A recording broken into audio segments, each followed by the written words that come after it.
যে পেট এগুলো বের করেন, সব বের করেন, এইভাবে রাখছেন।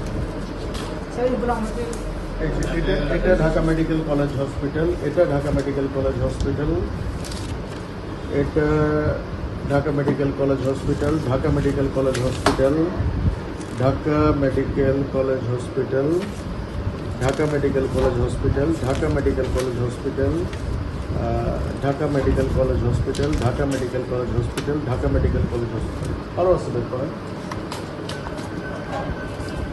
সব পরীক্ষাগুলো ঢাকা মেডিকেল কলেজ থেকে আসতেছে। তাহলে সরকার আমরা কি করছি বলেন?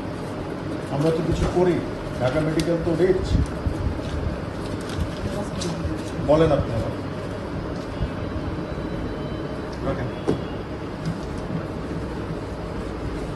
এবং বিভিন্ন জনের মাধ্যমে আপনাদের এখানে আসছে। এই যে Dhaka medical college hospital, Dhaka medical college, Dhaka medical college, Dhaka medical college hospital, Dhaka medical college. আপনারা আমাদের অনেকগুলো প্রশ্নের কোনো সদুত্তর দেখাতে পারেন নাই। আপনাদের অ্যাপয়েন্টেড ফুল টাইম যেসব ডাক্তার তাদের কোনো ডকুমেন্টেশন দেখাতে পারেন নাই। এখানে আমরা একটা রিপোর্ট দেখলাম, যে রিপোর্টে আপনার ডক্টরের কোনো সিগনেচার নাই, কিন্তু এই রিপোর্ট আপনারা দিয়ে ফেলছেন। এই রিপোর্ট আপনারা দিয়ে ফেলছেন। এবং এখানে অন্তত 50টা রসিদ দেখলাম, সেগুলো সব ঢাকা মেডিকেল কলেজ হসপিটালে। তো ঢাকা মেডিকেল কলেজে হসপিটালের সমস্ত পরীক্ষা নিরীক্ষা যদি এখানে হয়, তাহলে তো এটা সমস্যা। এখানে কেন আসবে রোগীগুলো? এই চিকন গলির ভেতরে এই জায়গাটা ওরা চিনল কীভাবে?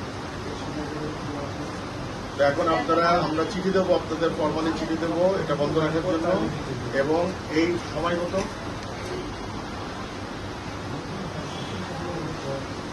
ঘড়িও ঠিক নাই, কয়টা বাজে? 3:43 মিনিটের পর থেকে কোনো রিপোর্ট আর হবে না, ঠিক আছে?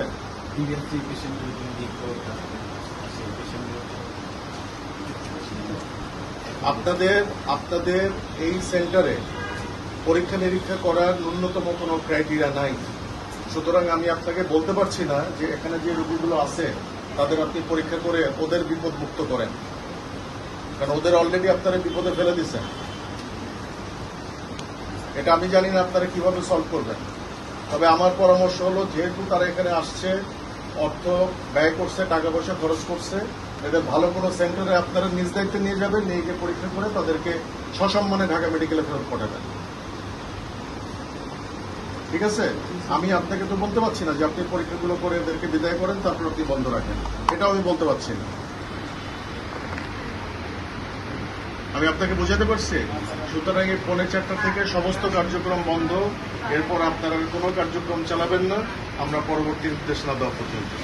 কিন্তু জায়গাটা খুবই কনজেস্টেড। এটা অ্যাকচুয়ালি এটা ন্যূনতম ক্রাইটেরিয়াও এটা এই জায়গাটা ফুলফিল করে না। এটা আমরা একটা দেখলাম।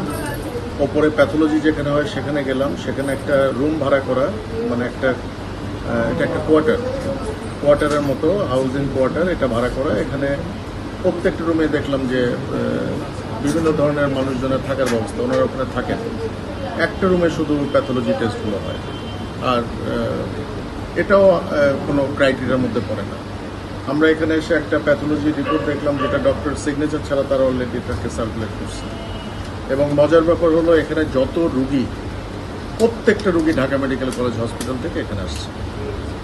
তো এটা তো আমাদেরও প্রেস্টিজের বিষয়, যে তাহলে আমরা ঢাকা মেডিকেলে তাহলে pathology test, echocardiogram, X-ray, ECG, এই পরীক্ষা নিরীক্ষাগুলো তাহলে হয় না। এবং আপনি এখানে দেখলেই বুঝবেন যে সব সাধারণ মানুষ এরা কিছু বোঝে না। এরা এই জায়গাটা চেনারই কথা না, কারণ এত কনজেস্টেড একটা চিকন সিঁড়ি। আমি যদি দুদিন পর আসো, আমিও এই জায়গাটা চিনতে পারবো না। এরা কেউ নিজের ইচ্ছে আসেন, এরা প্রত্যেককে একজন একজন করে সাথে করে নিয়ে আসছে। এবং কারা? এরা চিহ্নিত ব্রোকার, এরা এই কাজই করে। যমুনা টেলিভিশনের রিপোর্টে ঢাকা মেডিকেল কলেজ হাসপাতালের কর্মচারীদের বিষয়েও তথ্য এসেছে, চিকিৎসকদের বিষয়েও তথ্য এসেছে। এখন আপনাদের এই আভিযানিক কার্যক্রম কি শুধুমাত্র ডায়াগনস্টিক সেন্টার কেন্দ্রিক হবে? না, আমি এখানে আমরা ঢাকা মেডিকেল কলেজ হসপিটালে একটা ফাইলও পেয়েছি with slip, Dhaka medical college হসপিটালের স্লিপ। ওখানে অ্যাডভাইস দেওয়া আছে পরীক্ষা নিরীক্ষার জন্য। তো সেগুলোর সমস্ত ছবি তুলে আমি ডাইরেক্টর মহোদয়কে পাঠিয়ে দিচ্ছি, ঢাকা মেডিকেল কলেজ হসপিটালের যিনি ডিরেক্টর ব্রিগেডিয়ার আসফুজ্জামান, ওনাকে আমি পাঠিয়েছি। উনি অলরেডি বোধহয় ব্যবস্থা নেওয়া শুরু করছেন, কারণ এখানে যে পেশেন্টের ফাইল তাকে উনি অলরেডি ডেকে পাঠিয়েছেন। তো ওটা নিয়ে উনি যদি তদন্ত কমিটি করে দেন, তাহলে ওই রুগীটা এখানে ট্রাফিক হয়ে কিভাবে আসলো সেটার সমস্ত তথ্য জানা যাবে, এবং সেটার সাথে যেই জড়িত থাকুক আমি আশা করছি ব্যবস্থা নেওয়া হবে।